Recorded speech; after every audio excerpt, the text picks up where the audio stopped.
Yes, I will do that. Hi everybody, hello! Thank you for coming out. My name is Linda Rourke, I am an actor, I am President of Equity UK. So welcome. So, if you're an Equity member, give us a shout! If you're a SAG-AFTRA member, give us a shout! But we've got other unions here today. We've got BEC2. If you're a BEC2 member, give us a shout. If you're an MU member, give us a shout. If you're a CWU member, give us a shout. RMT member, give us a shout. They deserve one, come on. Yes. If you're a UCU member, give us a shout. And if you belong to Unison, GMB, the Bakers Union, or American Equity, give us a shout. And the Writers Guild and the Writers Guild of America as well. Thank you. And thank you for reminding me. Thank you. So, 3 weeks ago, I was in Los Angeles. And I was in Los Angeles with Paul Fleming, Equity's General Secretary. And we sat in one of the SAG-AFTRA negotiations that were happening with the Alliance of Motion Picture and Television Producers. Now, SAG-AFTRA is our sister union in the US, and they represent screen performers in film and television. And on the 14th of July, they declared a strike to cover all the services under the AMPT agreements. And that includes Amazon, Apple, Disney, Netflix, and Warner Brothers. And why? Because they are fighting for the survival of our profession. They asked for 11% wage uplift, and it was rejected. And they were offered 5%, which is in real terms a pay cut. They're demanding protection against artificial intelligence, including informed consent and fair compensation if a performance is synthesized or changed using AI. And this was again rejected. Instead, AMPTP want to scan performers' images, pay them for half a day, and then use their likeness in perpetuity without their consent. Exactly. Absolutely. Current production and distribution models have fundamentally eroded vital residuals income for performers. And SAG-AFTRA argue that performers should share in the success of a programme. And subsequent streaming revenues. And this was rejected by the AMPTP. So what you got was a no, no and a no from the AMPTP. But Equity fully supports our sister union in their claim and the action they've agreed to take, because their issues are our issues. And there is no line drawn down the middle of the Atlantic Ocean that says that the problem stops there, because it doesn't. This is a shared fight against the misuse of technology and automation by all the unions and the working class. We also share their demands for better pay, fairness and protections for our members. But, and here's a rub, whilst we stand in solidarity with our US colleagues, joining in strike action in the UK is not lawful. Because since Margaret Thatcher's government, we have in the UK some of the most draconian and restrictive anti-trade union laws in the Western world. So let us be clear. We stand by members working on equity contracts who are forced to continue to work due to these draconian laws. We cannot risk putting any member in a vulnerable position. We call on the government to abolish these punitive strike laws. The sooner the better, by the way. To ensure that the AI system developers and users comply with the existing intellectual property, data protection and privacy legal frameworks, and to protect and strengthen the rights of performers so that the industry can adequately respond to the new challenges posed by AI. So we stand in solidarity with SAG-AFTRA.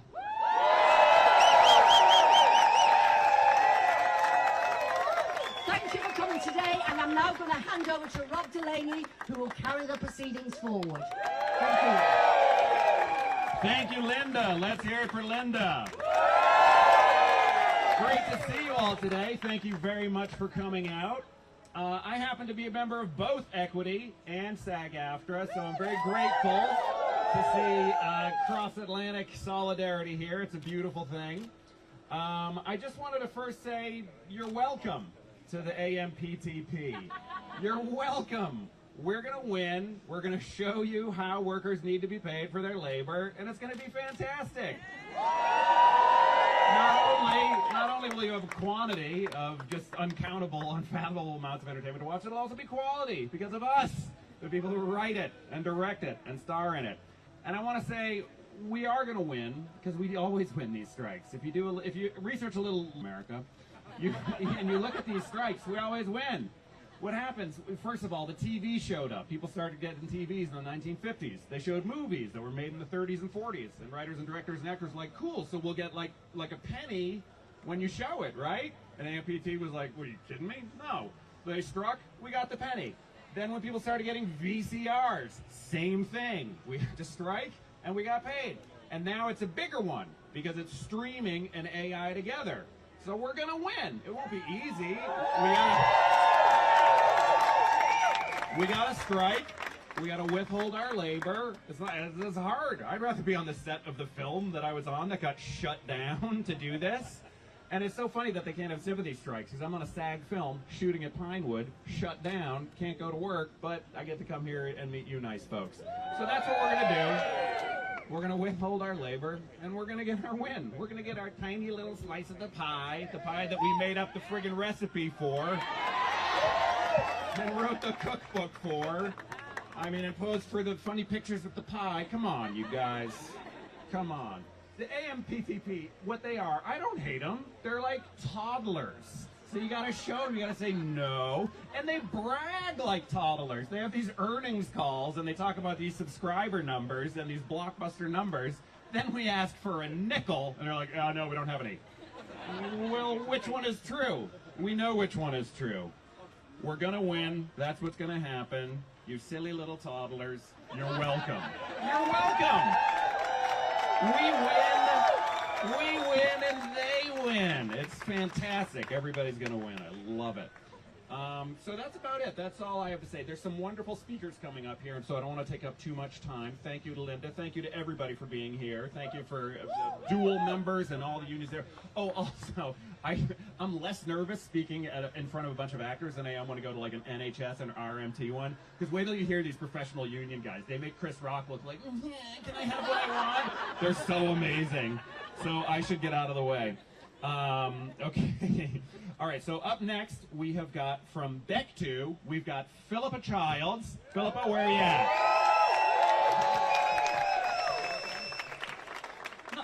Not too sure about that big build-up, but it's a great pleasure to be here today to bring solidarity from Beck2 to members of SAG-AFTRA and Equity.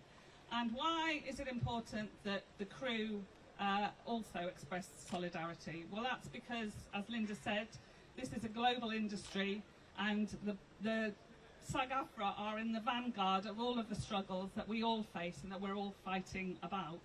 So we all know the problems, don't we, in terms of the industry: long hours, bad terms and conditions. If you work in film and TV, you're way more likely to suffer from mental health problems. You're way more likely to be bullied and harassed, and these issues have got to be addressed. And the only way that we're going to address them is if we all address them together. We fight together, we stand together in solidarity, and we're absolutely proud to be here today to express our solidarity to our colleagues in SAG-AFTRA and Equity. This is a fight that must be won. This is a fight that will be won, and we will be standing beside you all of the way. So thank you very much. Thank you so much, Philippa. Also, who's doing BSL for us today? What's your name? Anne-Marie. Anne-Marie. Let's hear it for Anne-Marie. Isn't it great when you go to something now, you've got BSL? It's fantastic. You learn a little BSL and everybody's included. It's a wonderful thing. I'm so happy. I'm so happy you're here. So thank you. Okay, up next we've got a guy. When I go to a I remember I went to a nurses rally in 2018, and there were like 7 people there. It was raining. It was awful. It was during a heat wave. And who was there? Of course, the Right Honorable John McDonnell MP was there, because he's at all these rallies. He cares about workers. He's a wonderful guy. Without further ado, John McDonnell.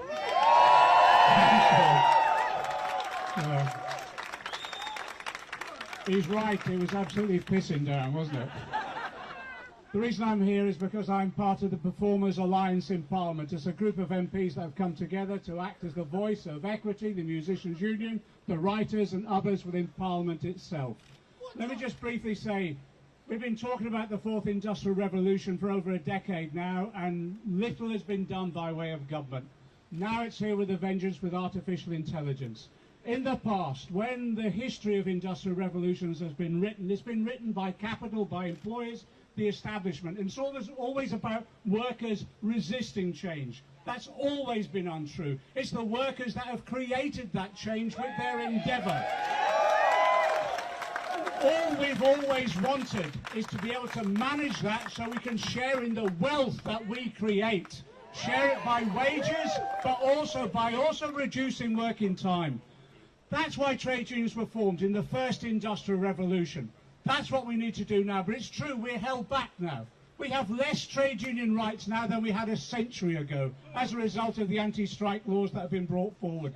So there is 2 things we need to do. First of all, we need to scrap the anti-trade union laws. And there will be a general election. There will be a general election in 15 months' time. So we need to make it clear, and I'm a Labour MP, let's make it clear to Keir Starmer, in the first 100 days, we need the anti-strike laws scrapped once and for all. And secondly, we need a batch of legislation that protects people in the future. We're not resisting change. We want to manage change so that creativity that we produce benefits everybody. So we'll be campaigning in Parliament on your behalf to bring forward, working with the trade unions, a batch of legislation that ensures that protection, but also manages it effectively and creatively. So I just hear in solidarity in terms of SAG-AFTRA, Equity and all the other unions here, on the picket line or in Parliament, I'll be with you. Solidarity. Thank you so much, John. Thank you so much. Okay, now we've got something very important. Historically, guys, I don't know if you know, but SAG strikes are usually shorter than writer strikes, because when the writers go on strike, they leave a pile of scripts behind. They can't help themselves. So the producers will keep shooting, okay? But when SAG goes on strike, they're the actors, and it all shuts down. And so then those strikes are usually shorter because the producers get scared faster. But then SAG can think like they're more important than the writers. Not the case. It's important to remember, people like me and up here, we're just good-looking furniture. That's all we are. And so what we need the writers. And thank you very much to Shauna Lee from the Writers Guild, who's coming up right now.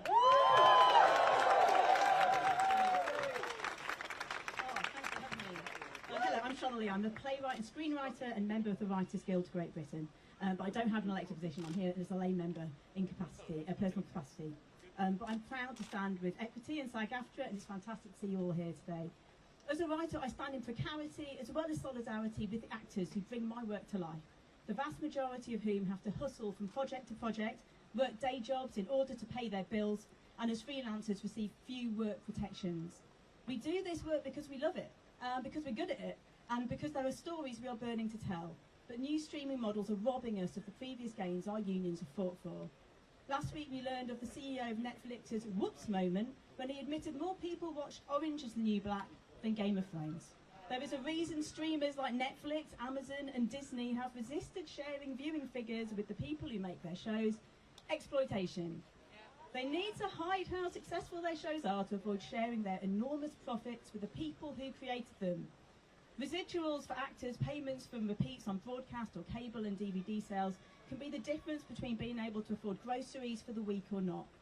But we're hearing from SAG-AFTRA members that these payments stop coming in when shows they've worked on move to streaming channels. If a show is in the top 10 on Netflix, but the actors who helped create it are receiving just pennies, there is a whole lot of wealth redistribution that needs to happen. SAG-AFTRA are fighting for a fair wage for their members. And this matters to audiences as well as creatives. The people being forced out of the industry because of burnout, poverty, because they cannot survive the precarity any longer, are most likely to be working class, they're most likely to be minoritised. That means a steady narrowing of the types of stories told and the voices heard. We are facing the normalisation of divisive and dehumanising politics. We are seeing policies passed every day applauded by the far right. The culture we create can be escapist, and that can be really important. It can also be, to paraphrase Roger Ebert, a machine for empathy, a medium to tell the people's history, our stories, a history that is being concertedly erased by those who would profit from our labour but refuse to share it. Solidarity with SAG-AFTRA, solidarity with the WGA, culture matters. Thank you so much, Delaney. Thank you so much. Okay, so next up, I need to do a housekeeping thing here. Have we got two people speaking at the same time, Paul? Okay, terrific, fantastic. So ladies and gentlemen, please welcome forward Reiki Ayola and Brian Cox.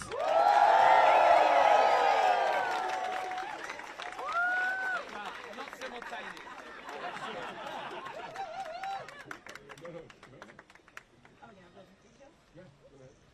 Hello, thank you, Paul, for inviting me to speak. I've written this down because I knew I would go on way too long if I did off the cuff. Someone said to me recently, no one notices when actors or writers go on strike. No one gives a flying fuck. Someone said no one cares. It won't affect your health or your journey to work or your ability to buy groceries in the shop. It won't affect your child's education. It won't affect anything because actors aren't contributing to the economy, writers aren't contributing to the economy in any effective way, and they don't affect people's lives in a positive way. Somebody actually said that to me.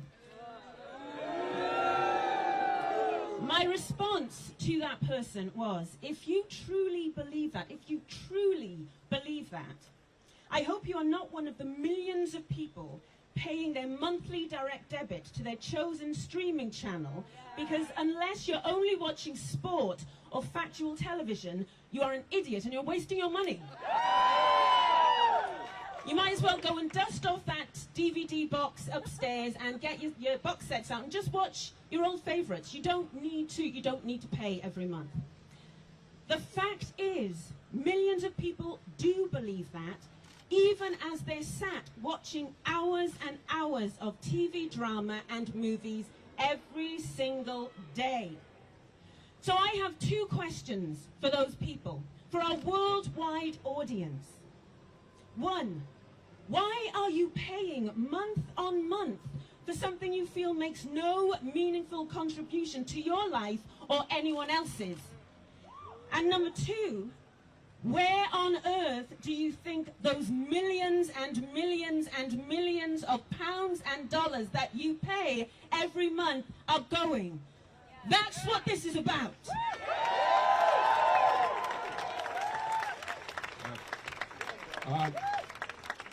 I think we're at the thin end of a really horrible wedge.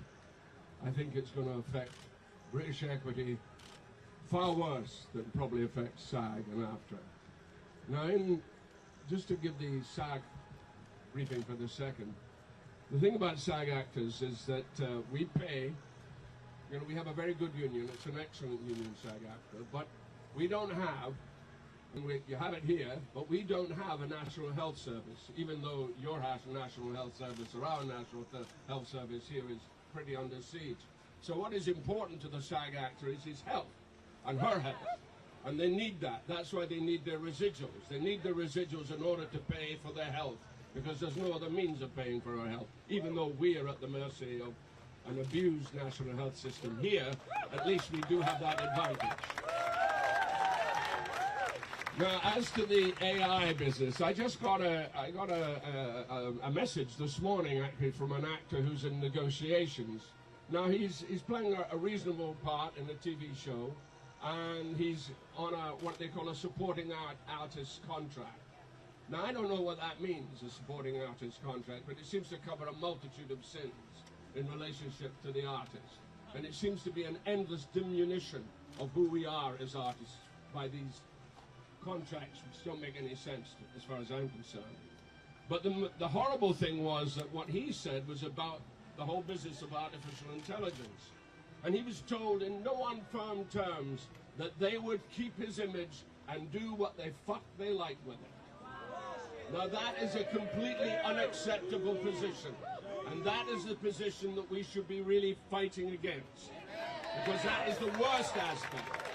The wages are one thing, but the worst aspect is the whole idea of AI and what AI can do to us. In fact, I was on a program the other night, and I was given a list of things that artificial intelligent Brian Cox was going to say. Now, the artificial intelligent Brian Cox was going to do animal impersonations. I've never done a fucking animal impersonation in my life, and I wouldn't know where to fucking begin. But this was really interesting, this stuff that was coming off AI about me, and I thought, this is weird and really a little scary. Now, this is going to happen to everybody. Nobody's exempt in this. If you do a performance, if you're on a film, on a movie, on a TV show, that's where they'll get you. And that's what we have to stop. Thank you so much, Brian, and thank you, Reiki. Okay. Now we're going to hear from someone from the Equity Audio Committee. Please welcome Rebecca Yao.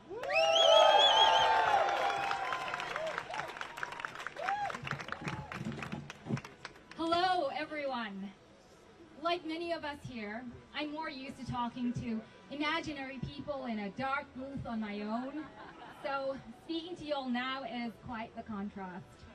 It's an honor to be talking to you today as a friend, a colleague, and a fellow artist. I stand before you today as an actor, a voice actor, and a recently elected member of the Equity Audio Committee, representing a sector of our industry that is currently grappling with the unregulated use of generative AI, the absence of clear codes of practice, and a lack of transparency in intellectual property rights, among other concerns. The ability to use our voices is not just a human right, but also our livelihood. Is it unreasonable to demand economic fairness? Is it wrong to request protection against a rapidly evolving tool that might even surpass our current human abilities? Without the dialogue and resources to establish clear and regulated boundaries, the future of voice actors and acting remains uncertain. More broadly, I, along with many others, are deeply concerned about the threat it poses on our sense of purpose. Artificial intelligence has brought about rapid and beneficial change worldwide. However, we must question its ethical impact on our work, artistic individuality, and dignity, as a technology that undermines our creative input and human connection. The idea that my lived-in experiences, the unique perspective I bring to every character I portray, and the harmonious collaboration of various human faculties required to create a distinct sound can be replaced is profoundly unsettling. What is even more troubling is the measure we as performers have had to resort to in order to assert and safeguard what is rightfully ours. We stand in solidarity with SAG-AFTRA, echoing your calls for fair compensation, improved working conditions, and a more equitable and inclusive industry. Together, let us shape a future where our voices are celebrated, heard, and empowered to ignite change. Thank you so much, Rebecca. All right, next guy coming up here is somebody. The big strike wave that we've been witnessing in the UK started last year when the RMT first went on strike. And I remember going to rallies and seeing this guy speak and just be blown away. He was one of the guys I was talking about earlier that makes Chris Rock nervous. Ladies and gentlemen, please welcome Mr. Eddie Dempsey. Thank you. Solidarity, brothers and sisters from the RMT Union. Our members were out on strike yesterday, and more than 20,000 of our members are going to walk out on strike again tomorrow in a dispute over pay and technology, which might sound very familiar to a lot of the people gathered here. Now, I come from the railway, the Iron Road. My father was a deep sea sailor. His father was a railwayman. But we've got something in common with you. We've got three things in common with you. The fight for pay in the middle of a cost of living crisis. The fight against replacement by technology in the interest of profit.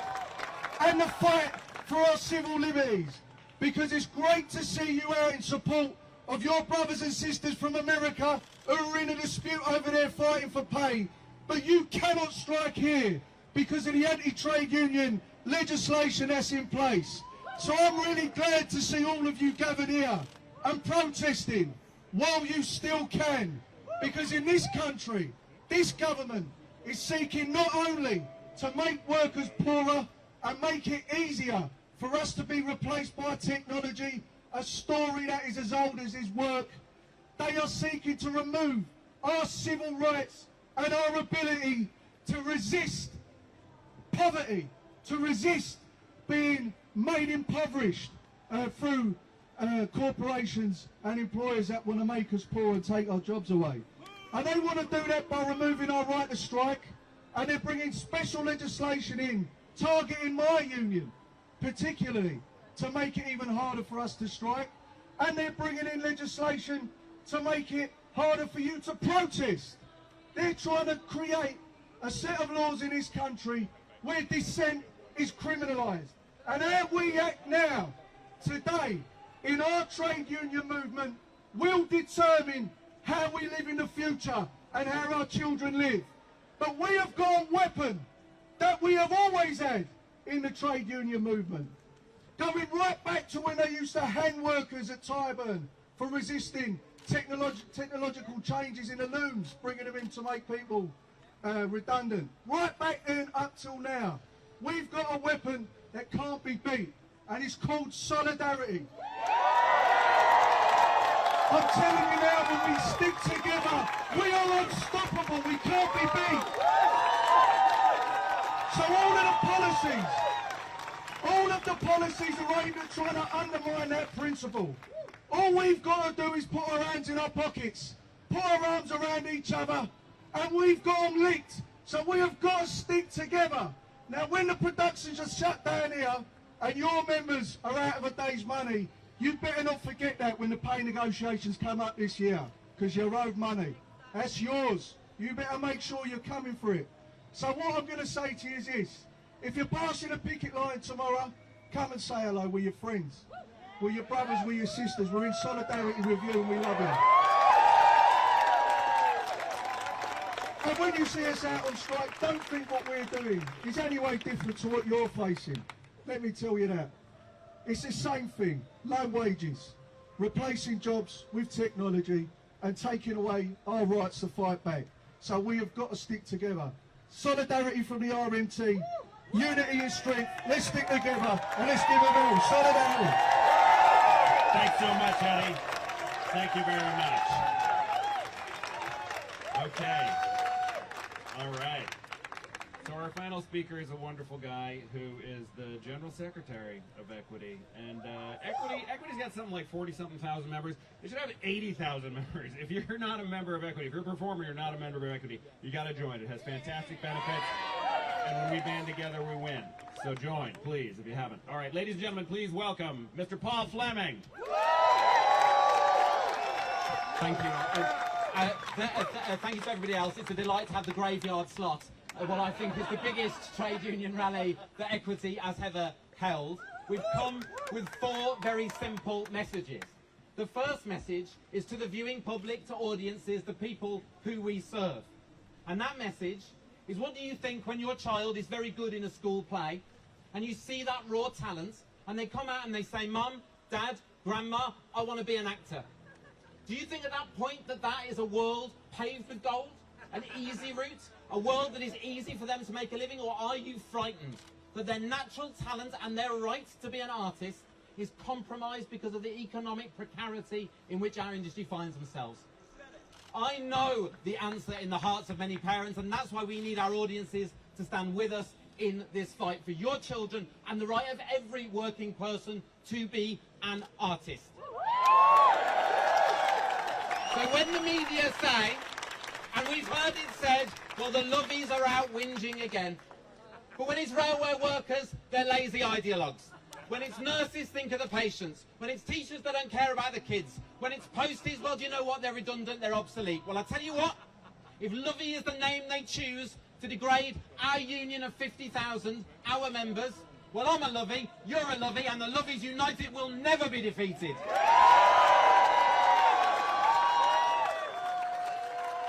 And we have a very, very, very clear message for SAG-AFTRA. 110% solidarity with you in your claim, in your action, now and tomorrow.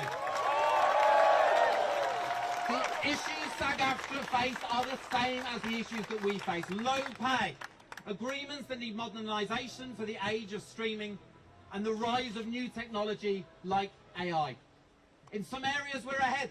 In some areas we're behind, but I tell you what, our contracts are as strong as SAG-AFTRA's, and they will not be used to undermine or break this strike in any way at all. And this isn't just hyperbole. You stood in the West End of London where 6 months ago this union claimed for a 17% rise and threatened strike action. Well, we got a 16.7% rise, and I'll call that a compromise I can live with. And make no mistake, the precarity and low pay has been an issue for our people since William Shakespeare's time. But every working person should know that they are coming for you next. The precarity our members have taken for granted for centuries is creeping throughout the economy unrelentingly. The only movement that can stop it is the trade union movement in your workplace. We are going to make sure that this movement encourages everyone to stand up to draconian anti-strike legislation. That draconian anti-strike legislation has been weighing down on us for over 40 years. In 1980, Margaret Thatcher, she banned solidarity action on pain of sequestering the union's funds, fines against individuals, no protection against breach of contract. In 1988, she banned our closed shop, so we couldn't protect the most vulnerable in our industry. In 1992, they introduced penalties and bans which are by far the most restrictive in the Western world, something Tony Blair said with pride in 1997. In 2005, they introduced thresholds for their ballots, and this year they banned noisy protest. Well, I tell you what, I don't see a quiet protest today.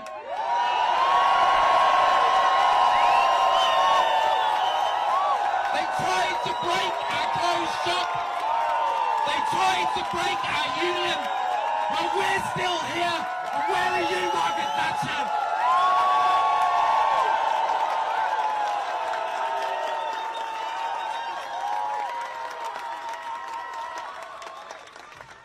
There is one final pernicious myth that the bosses have relied on, And they're relying on when they go into negotiations with us over the next 12 months. We're very clear. Not only will our contracts make sure that the strike is not undermined, but the claims we make, we want what SAG's asking for, and you know what? We might want a little bit more as well. Because it is wrong to say the more precarious an artist's life is, the better job they do. It is not part of a bohemian and creative existence to live in a private rented flat that you cannot afford. It is not some sort of fictitious empathy that you are creating by forcing people to near starvation and precarious housing. That is not acceptable. Some people look at some of the greatest names in acting of their generation stood behind me and say, well, why are they standing in solidarity? Because they know how precarious this industry is, because they care about the talent before them and that will come after them. And they know that a star today can be somewhere else tomorrow. We are standing up against that precarity at every single level of our industry. But you know what? If being poorer makes you better at your job, then sauce for the goose is sauce for the gander. So Bob Iger, on $76,000 a day, when we make you a bit poorer, are you going to be better at your bloody job? The function of every trade union is to make sure that every working person is free to be an artist, to make sure that they have the pay, the stability, the work-life balance, the education to flourish as an artist. Our job too is to ensure that artists can flourish as dignified working people. That's why we have our motto: to all artists good work, to all workers good art, and to all people equity. But I'm going to add one other today: victory to SAG-AFTRA. Paul Fleming, ladies and gentlemen. Proud to be in a union with that guy. All right. Well, thank you so much, everybody, for coming. This is a wonderful turnout. We're very grateful. Say hello, meet somebody, be careful, and be polite on your way out of here. Thank you. Take care, everybody. Bye-bye.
And also, they don't need to seek your approval, so it could not just be that so that. Because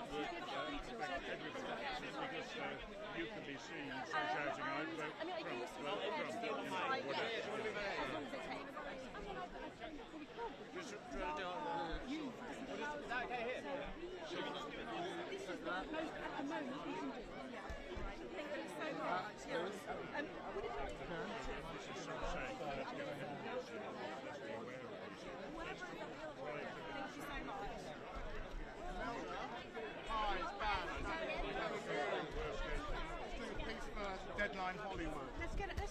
go over here? Here's my colleague Zach. Can everybody just speak up? Sorry.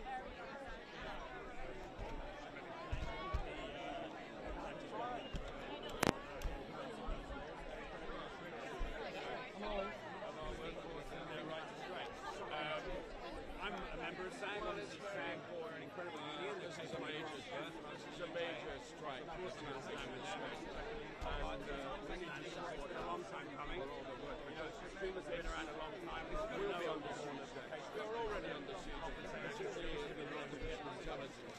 And it's something that has to be stopped because that's the most insidious part. I mean, the wages are one thing, and I believe that we do always need better wages, particularly from the residual point of view. And the SAG members have been very fair on that. But this other thing, this AI thing, is a real scare. And it's something that really has to be looked at. Because they can take your image and do what they want with it. And they've already said that. You heard it just now. They've already said they'll do what they want with that. And we have to stop that. I mean, people are actually going to the extent of having avatars made of themselves, so they can actually cover it. But that's not the good way to do it. The good way is to get the proper legislation that says AI.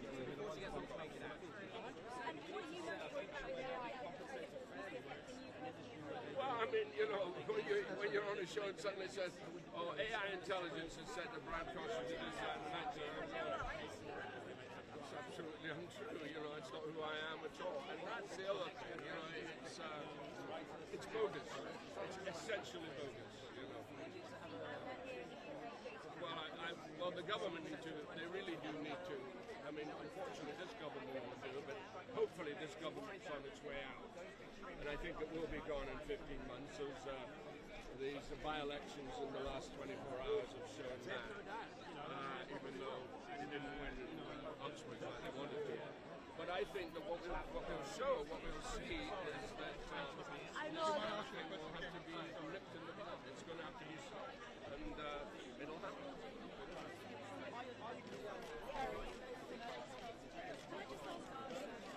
All right. Because it's the thin end of a horrible wedge, really, about where we're going and what we're doing. And because our image is so strong and they capture themselves and they can do what they like with it, well, they cannot do what they like with it, and they shouldn't be allowed to do what they like with them. They want to. They've made it very clearly, the producers have made it very clearly, it's all, as I said just now, it's already happening here. And equities is much under siege, and probably in the end of the day it'll be even more under siege, because we always get what I call the tap end of the bath, as far as that's concerned. But no, it's going to stop. We are going to stop it, you know, because this is really very hopeful. This meeting here is very hopeful. Well, the problem is, it starts with writers, and the WGA. Without writers, we're nothing. And really it started as a support of writers. That's why we're here. We're here essentially, initially, to support the writers. But of course, other things have come into play because we're also doing our own negotiations. But our own negotiations pale in relationship to AI, because AI is the really, really very serious thing. And it's the thing where we're most vulnerable. I'm Martina from Associated Press. I just would like to ask you, why is it important for you to be here today? Because I represent my fellows. You know, I'm here to be, you know, representative of my colleagues. And, you know, I'm a member of Equity, I'm a member of Actors Equity, and I have been a member of Actors Equity for 62 years. And if you could talk to the big Hollywood producers and bosses right now, what would you say to them? Get real. Get real. Realize what it's a thin end of a wedge, and realize how horrendous it is. But that's not their interest. And you're part of SAG-AFTRA as well. Are you going to be striking, or are you going to work on No, I'm actually going to be doing the theatre, so I'm kind of safe. Oh, no, love to see the theatre. Yeah. As well. I'm doing a play in Bath in the fall, and then next year I'm doing a play in the West End here. That was already planned before the strike, so I knew that when I finished Succession, I wanted to go back to the theatre, and that was what happened. So I was never going to be doing any film or any work like that, I don't think, not until the strike's on. terms of like what's changed in your day-to-day work? Well, it's what affects colleagues. You know, I'm okay financially. I'm fine, and I'm not. You know, I'm not pressed in that way. But it's the people who really can't afford it. You know, they're the courageous ones. The people who are on strike and can't afford to be on strike, and that's the people I really feel for. And those are the people we have to consider. You know, because it's expensive striking, and in America it's also confusing because we know, you know, the government don't really take any notice of the situation. They don't have as I said, they don't have a proper national health service. So actors and directors and writers all have to pay for their own health insurance, and that gets increasingly more expensive.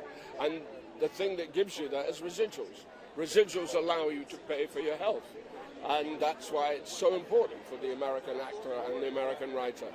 I wish the American directors understood that as well. They did not come out and support, and I'm extremely annoyed with the DGA for them not coming out in support of the action. Because initially, I'm really more concerned about the AI situation, so I'm more concerned about supporting actors on that front, and also the writers, because without writers we're nothing.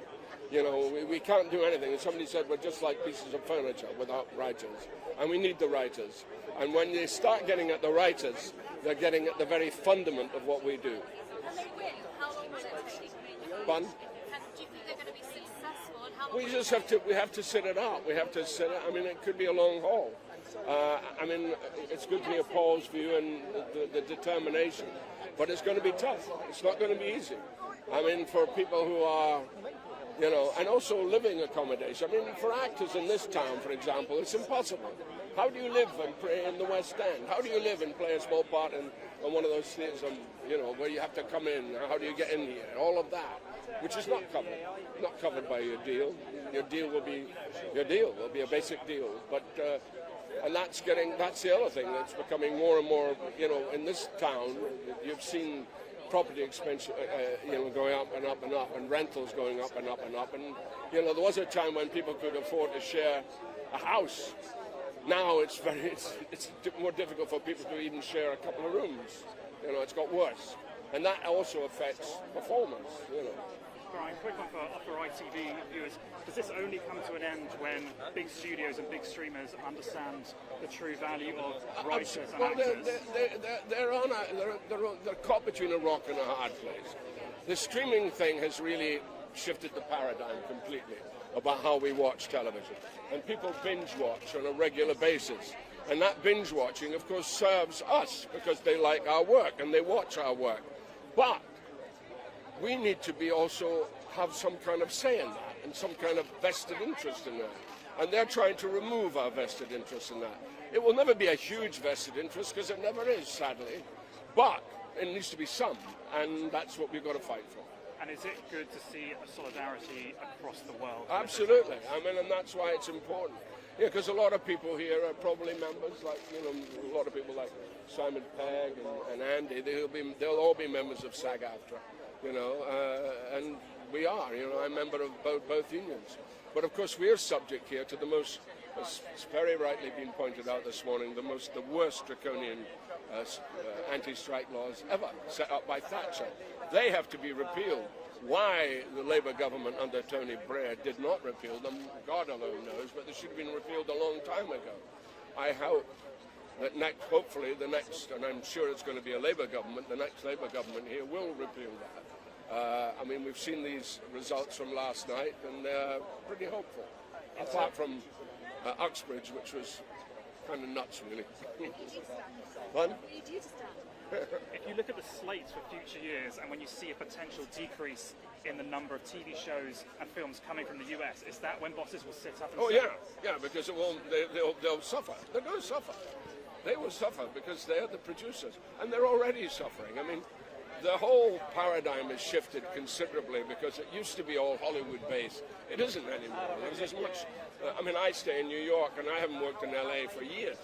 And there's as much work going on in LA and also Atlanta, and also in Canada and Toronto. So that whole paradigm has shifted. Hollywood is not the center anymore. They used to think it was, but it isn't. it's surprising how mainly comedy shows they do in Hollywood now. They don't do big kind of those big sort of shows that require that kind of longevity. Thank you for your time. You're welcome. All right.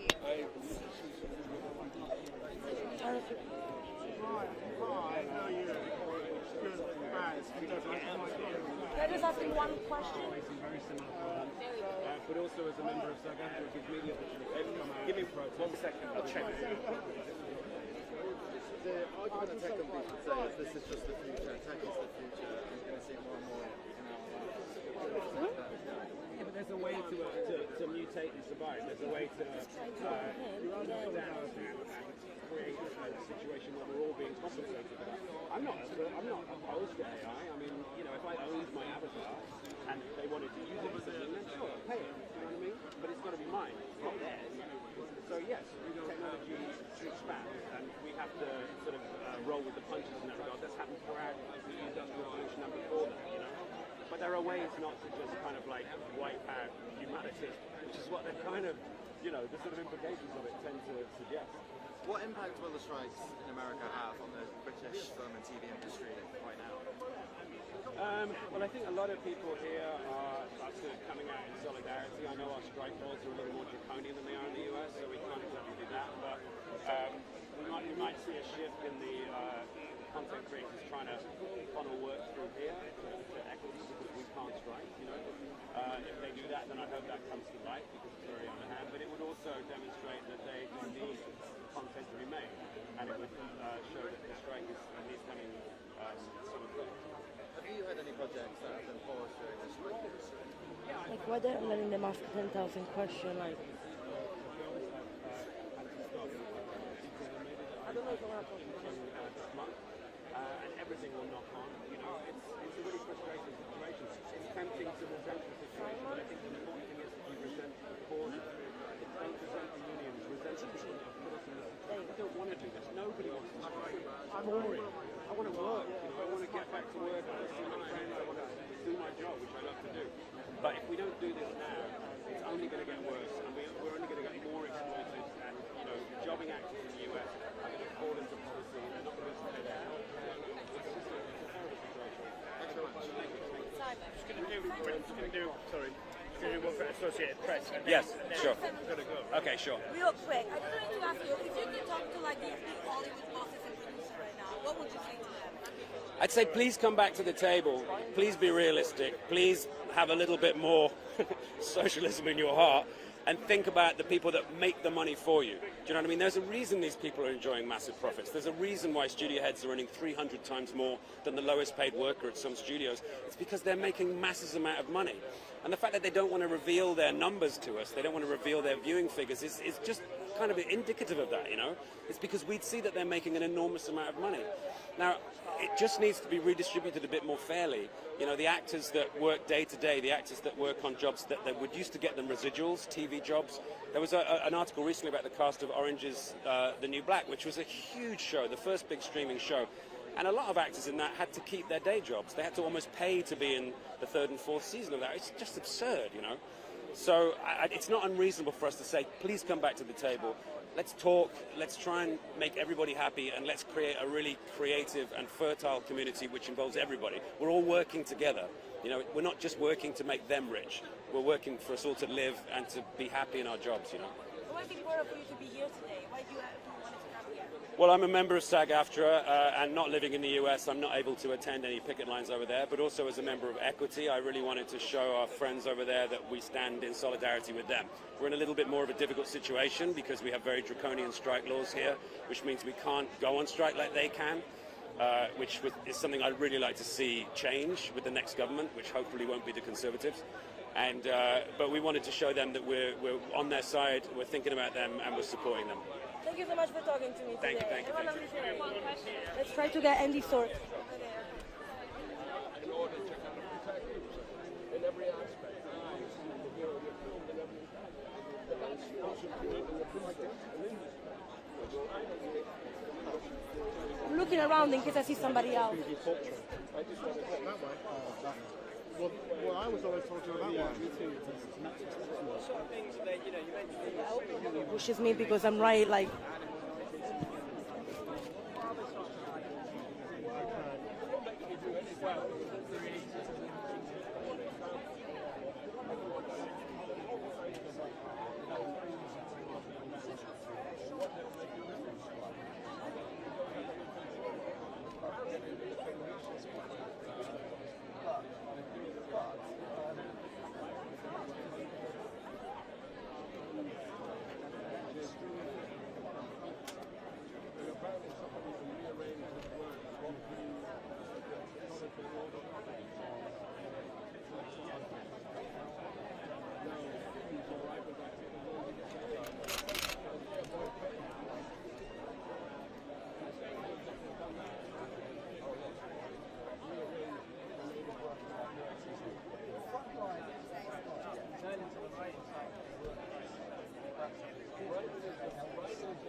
Andy.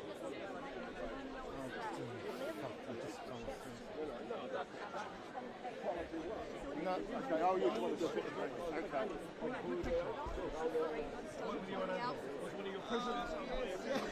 One way out. One way out. Hey. Thank you very much, Andy. Hi. How are you, mate? How are you? This is my great colleague, Seth. Hello, mate. Nice to meet you. Who's just going to ask a couple of questions on our film? Excellent. I just wanted to start by asking, can you tell us your view on the strike and why you come out today? I mean, I think the strike was inevitable. It had to happen. It's been brewing for such a long time now, and it's just reached this inexorable kind of position where it had to be done. And you know, we've got projects that are in development that have had to stop as a result. But something has to be done. So we're the Imaginarium Art Company. You know, I'm a SAG-AFTRA member, I'm an equity member, I'm also a director and producer, so I can see things from lots of different points of view. And what is clear is that the distribution of wealth has become untenable. It's just ridiculous, and it has to change, and that is why everybody's out. And also, it's great to see so many people here voicing the fact that the anti-strike laws, which are draconian in this country, have got to change. Where are you from? Associated Press. Yeah. Well, first of all, I wanted to ask, we're all very excited here. Yeah. First of all, Jesse, why was it important for you to be here today?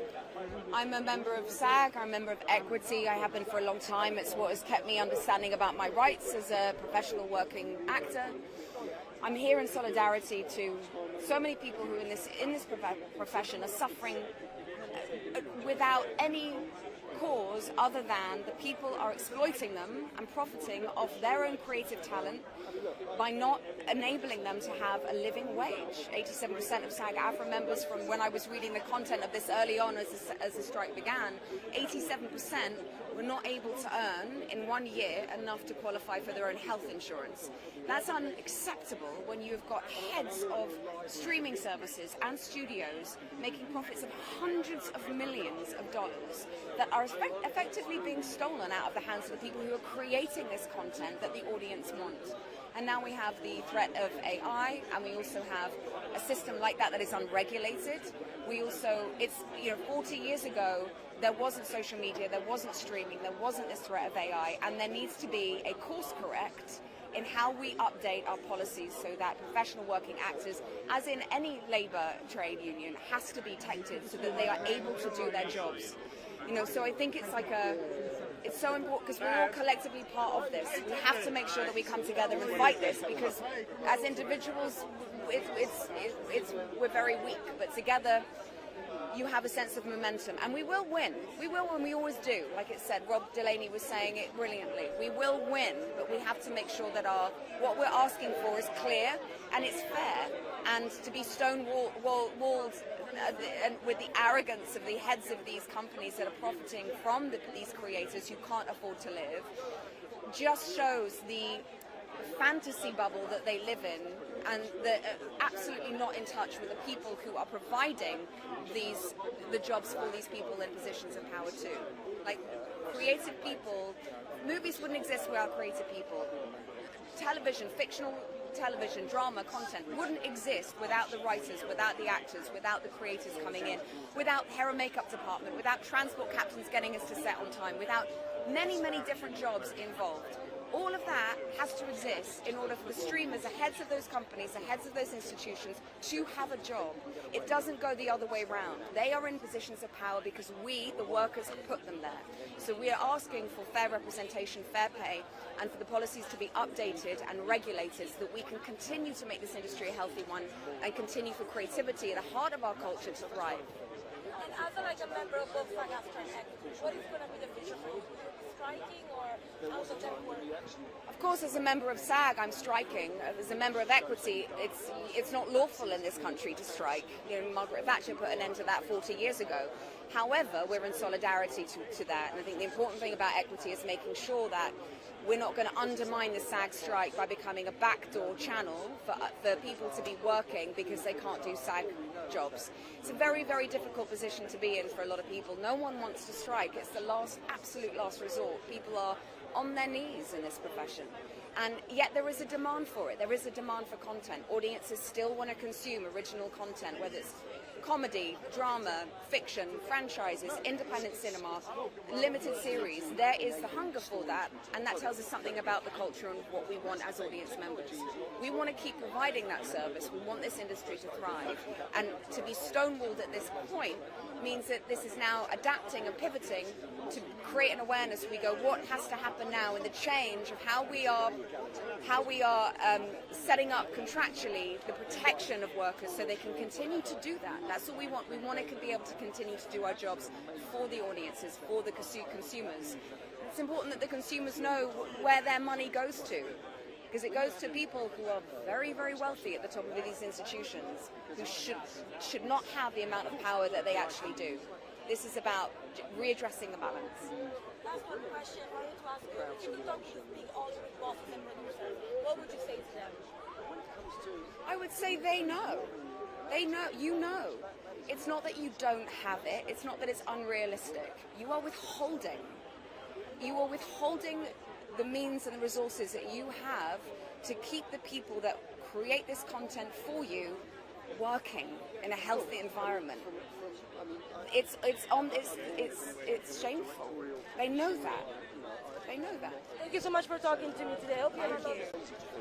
That shows which are massive successes still have writers, in the writers' rooms who are still having to go out and, wait tables and work, drive Uber taxis when their shows that they're making are global successes and that everyone talks about. It's just wrong, that they're not sharing in it. They're sharing in the success. It's a very simple request. It's just be fair.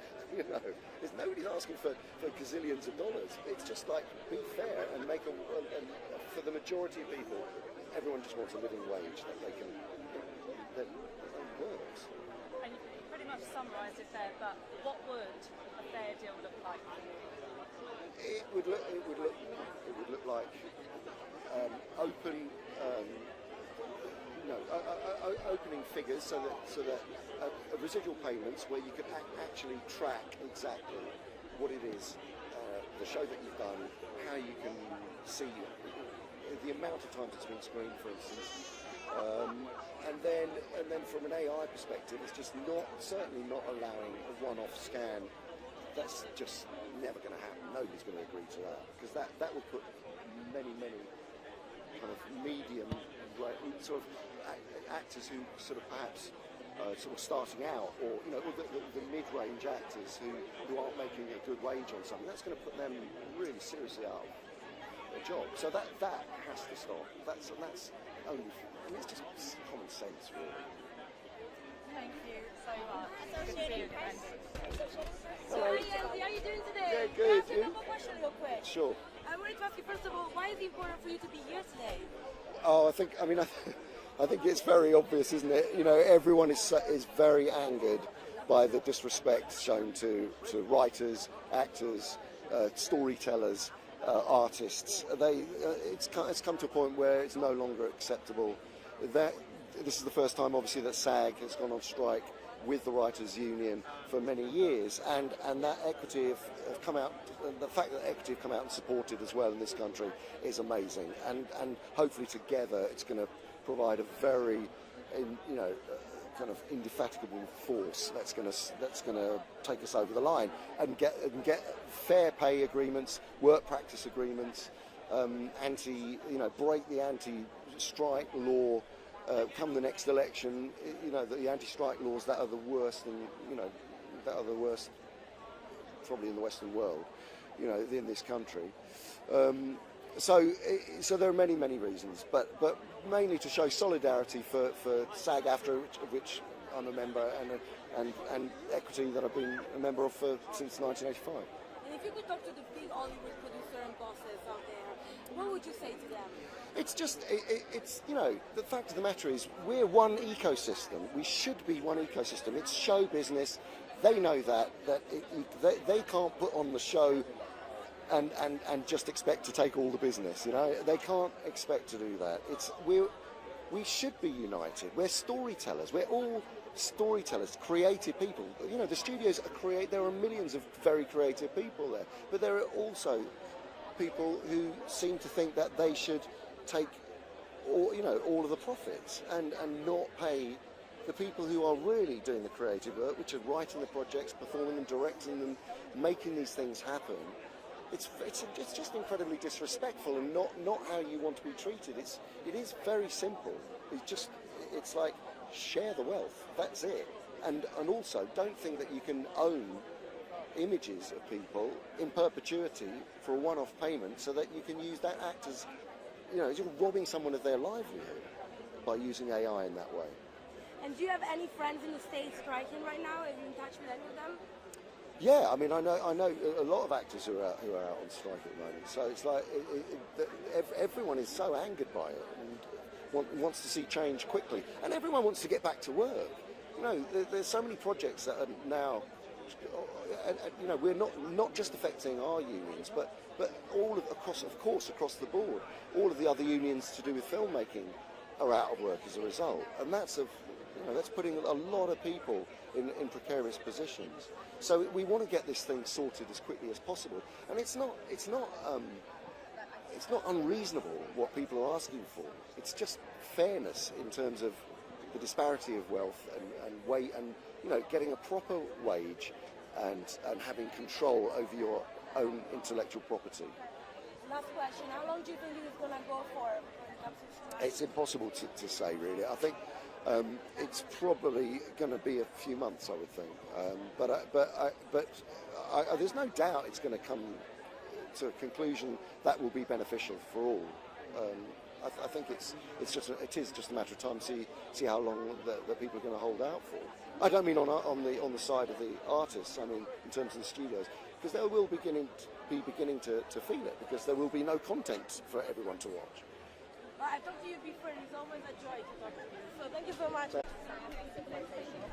Okay, let's try to get that guy in the suit.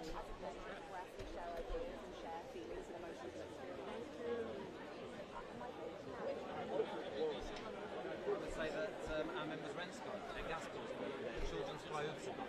Everything is more expensive. Inflation is high here in the UK and in the United States. And frankly, I care more about the ability of the artists who make the work to live than I do about the profits of billionaires.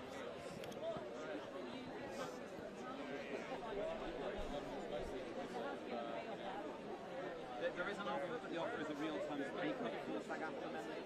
So in reality, nothing is going to happen until the producers move a lot closer to the plan for 11%, proper records of the profits, and a meaningful, real structure around it. Nice to see you. Hello. Oh, hello. Yeah, sorry, I'm back. Hi. It's such a turnout today. Were you expecting all these people to come over? We were expecting a crowd, but we weren't expecting nearly 1,000 people now. But I think it just shows every working person really cares about where this dispute goes. And it's kind of like moments like this makes you hope that maybe this kind of strike is going to end sooner rather than later, or like hope in the future. How long do you think it's going to go for? Well, when you have billionaire bosses on tens of thousands of dollars a day, sometimes it takes a long strike to make them listen. Actors are quite used to being out of work. That is part of the way in which they operate. A boss is going to be used to having film and TV productions shut down increasingly worldwide the longer this drags on. It's a question about whether they're prepared to be reasonable and come to the table. And if you could talk with any of these big Hollywood bosses and producers, what would you say to them? Well, I was in the negotiations with SAG a few weeks ago. We're about to go into our negotiations with them in a few weeks' time, and I'll say to you what I'll say to them. If not now, when? And why should artists starve and struggle to pay their rent when we have billionaire bosses in yachts telling us that we're unrealistic? And do you know any other actors in the US that are striking right now, or doing that with any other actors who are saying? Yeah, so we're in daily contact with the union in the United States. We're also in contact with all of our members who are SAG-AFTRA members, making sure that they're supported and they have the help they need. It's a very frightening thing going on strike. It affects their ability to pay their rent. It affects their ability to buy their kids' clothes for school in September. They are really, really frightened, but they are resolved. They are more penniless on an ordinary day of the week than they are on a day of the week when they're on strike. Another big issue that you guys have talked about today is, of course, the AI issue. So how do you think is that going to affect the industry AI is a catch-all term for a myriad of things. This dispute is about the right of the workforce to have a say in how the profits from AI are distributed. We are going to have to accept job change and job displacement. That's true. But we don't have to accept that the money that comes from that goes into the pockets of billionaires. And we're not going to do it. Well, thank you so much for talking to me today. I hope you get a fair solution as soon as possible. Thank you. Yeah, so do we. No, thank you very much. Okay, let's see if there's any other actor around. Sorry. Who's over there? Hi. Yeah, I'm trying to find out who's around. But I think, we talked to Andy. Do you know if Imelda left? Okay, she left. I think Golda was here as well. Who? In Charlotte from Netflix. She was wearing a hat. I think she... What's her name? Did she leave as well? Naomi Harris. I think I saw her. What was she wearing? I'm not sure. I saw her behind the poster, so I don't remember. I'll try and find her. What's your name? Martina from Associated Press. Associated Press, okay. Thank you. Okay, they're gonna go find the Actors Press. So I think this is the only